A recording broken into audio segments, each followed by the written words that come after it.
hospital bed in her isolation room at North Shore Hospital. I'm tired and my chest is really heavy, and I've got a pretty substantial cough. I'm less anxious than I was, which is probably a good thing. That's pretty much the extent of it. I don't have the fever that everybody else has talked about having. I've not really had that.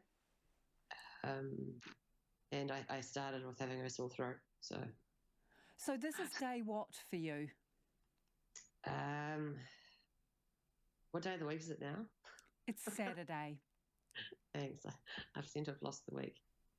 We don't know exactly what day it is for me, but the DHB thinks that I probably contracted it on Friday, and we believe I probably got it at Gatwick Airport. And I was fine when I was travelling, and when I got home on Sunday, it was Sunday night when I started to feel bad, but I was already self-isolated. So, when you say started to feel bad, what were the first signs that you weren't well?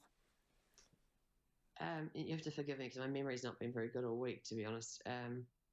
I had a sore throat. I was getting a cough that was getting worse.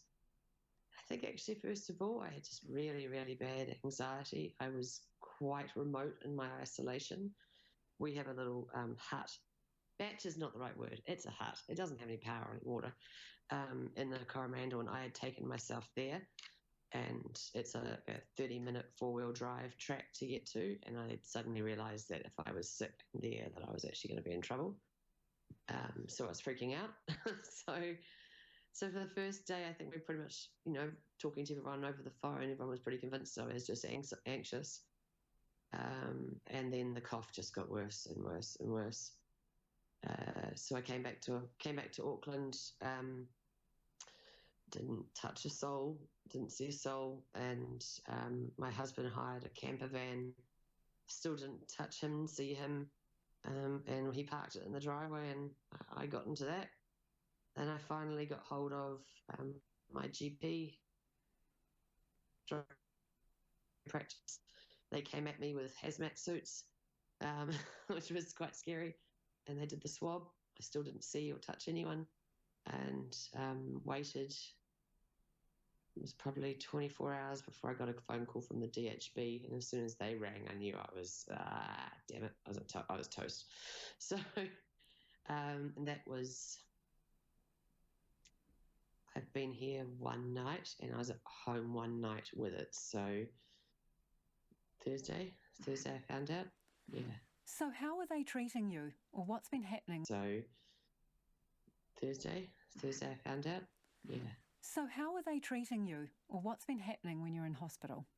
Sorry, there's no one actually else in this room at all, and there's like 3 doors between us, so there's no chance of anyone getting my breathing, so I can't breathe right now. They are amazing. Everybody has been phenomenal.